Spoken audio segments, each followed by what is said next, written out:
Hello friends, कैसे हैं आप सब। मेरा नाम श्रवण है और स्वागत है आपका मेरे YouTube channel smart city guide में। इस एक्सप्रेसवे के पार्ट 4 वीडियो में आप हमारे देश इंडिया में बनने वाले बाकी के 10 एक्सप्रेसवे के बारे में जानेंगे, जिसका जिक्र मैंने पार्ट 1, पार्ट 2 एंड पार्ट 3 में नहीं किया हुआ है और आपसे रिक्वेस्ट है कि इस वीडियो को प्लीज पूरा जरूर देखिएगा। तो चलिए पार्ट 4 को अब शुरू करते हैं। तो सबसे पहले बात करते हैं अक्षरधाम ईपीई जंक्शन एक्सप्रेसवे के बारे में, जिसको कि दिल्ली एनसीआर रीजन में बनाया जा रहा है। यह एक्सप्रेसवे 6 लेन का कंट्रोल्ड एक्सेस हाईवे होगा, जो कि दिल्ली के अक्षरधाम मंदिर से शुरू होकर गीता कॉलोनी, सीलमपुर, शास्त्री पार्क, खजूरी खास, बिहारीपुर, वजीराबाद, लोनी, मंडोला, खेकरा होते हुए मावी काला के पास ईस्टर्न पेरिफेरल एक्सप्रेसवे को लिंक करेगी। इस एक्सप्रेसवे की कुल लंबाई 31.3 किलोमीटर होगी। इस एक्सप्रेसवे को 2 फेज में डेवलप किया जाएगा। इसका फेज 1 अक्षरधाम टेम्पल से लोनी तक होगा, जिसकी कुल लंबाई 14.75 किलोमीटर होगी, जिसमें 7 किलोमीटर का रोड एलिवेटेड होगा। और इसका सेकेंड फेज लोनी से शुरू होकर ईस्टर्न पेरिफेरल एक्सप्रेसवे तक होगा, जिसकी लंबाई 16.57 किलोमीटर होगी। इस एक्सप्रेसवे को बनाने की कुल लागत 2,820 करोड़ रुपए है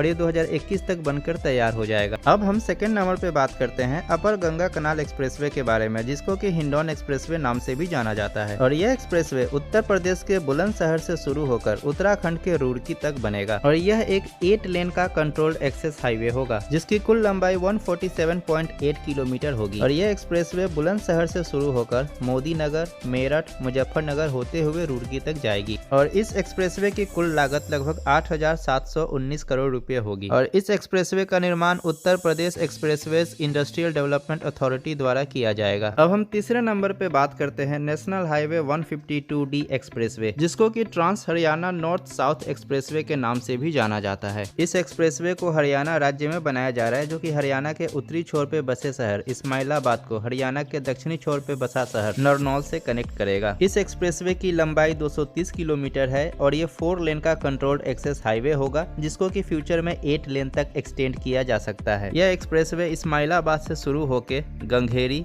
कैथल, जिंद, रोहतक, भिवानी होते हुए नरनौल तक जाएगी। इस एक्सप्रेसवे के निर्माण के लिए जरूरी भूमि अधिग्रहण का काम पूरा हो चुका है और यह एक्सप्रेसवे 2021 तक बनकर तैयार हो जाएगा। और इस एक्सप्रेसवे को बनाने की कुल लागत लगभग 5,108 करोड़ रुपए है। इस एक्सप्रेसवे का निर्माण national highway authority of India द्वारा किया जा रहा है। अब हम चौथे नंबर पे बात करते हैं अमरावती आउटर रिंग रोड के बारे में। अमरावती आउटर रिंग रोड को आंध्र प्रदेश की अंडर कंस्ट्रक्शन कैपिटल अमरावती शहर में बनाया जाएगा। यह अमरावती कैपिटल सिटी विजयवाड़ा के पास कृष्णा नदी के किनारे बनाया जा रहा है, जो कि आंध्र प्रदेश का green field capital smart city होगा। एंड इसी अमरावती और विजयवाड़ा शहर के चारों तरफ एक रिंग रोड तैयार किया जाएगा, जिसकी कुल लंबाई 210 किलोमीटर होगी और यह 8 लेन का कंट्रोल्ड एक्सेस हाईवे होगा। इस अमरावती रिंग रोड एक्सप्रेसवे का डीपीआर कंप्लीट हो चुका है और इसको बनाने की कुल लागत लगभग 12,000 करोड़ रुपए एस्टीमेट की गई है और उम्मीद है कि 2024 तक ये बनकर तैयार हो जाएगा।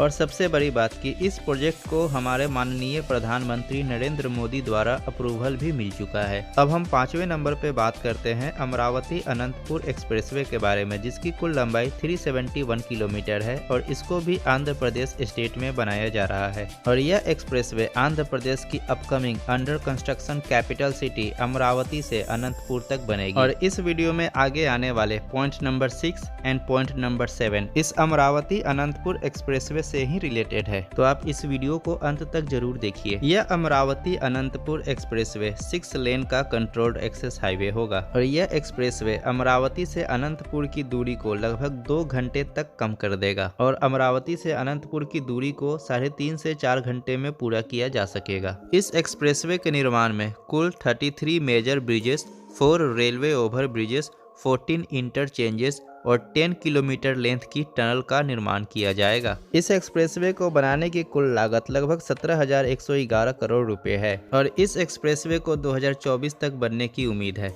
अब हम छठे नंबर पे बात करते हैं कडप्पा फीडर एक्सप्रेसवे के बारे में। यहाँ पे फीडर कोई जगह का नाम नहीं है, एक्चुअली फीडर का मतलब होता है ब्रांच या शाखा। यह कडप्पा फीडर एक्सप्रेसवे आंध्र प्रदेश राज्य में बनाया जा रहा है, जो कि आंध्र प्रदेश के कडप्पा शहर को अमरावती अनंतपुर एक्सप्रेसवे से लिंक करेगा। इस एक्सप्रेसवे की कुल लंबाई 104 किलोमीटर है और ये 4 लेन का कंट्रोल्ड एक्सेस हाईवे होगा। इस एक्सप्रेसवे के बन जाने के कारण कडप्पा से आंध्र प्रदेश की अपकमिंग कैपिटल सिटी अमरावती तक की दूरी भी कम हो जाएगी। इस एक्सप्रेसवे के निर्माण में total 4 major bridges, 1 railway overbridge, 4 interchanges and 2 kilometre length के टनल का भी निर्माण किया जाएगा। इस एक्सप्रेसवे को भी 2024 तक बनने की उम्मीद है और इस एक्सप्रेसवे को बनाने की कुल लागत लगभग 3,544 करोड़ रुपए है। अब हम 7वें नंबर पे बात करते हैं कुरनूल फीडर एक्सप्रेसवे के बारे में। यहाँ भी फीडर का मतलब ब्रांच या शाखा से है। इस एक्सप्रेसवे को भी आंध्र प्रदेश स्टेट में बनाया जा रहा है, जो कि आंध्र प्रदेश के कुरनूल शहर को अमरावती अनंतपुर एक्सप्रेसवे से लिंक करेगा। इस एक्सप्रेसवे की कुल लंबाई 123.7 किलोमीटर है और यह एक 4 लेन का कंट्रोल्ड एक्सेस हाईवे होगा। इस एक्सप्रेसवे के निर्माण के लिए 6 मेजर ब्रिजेस,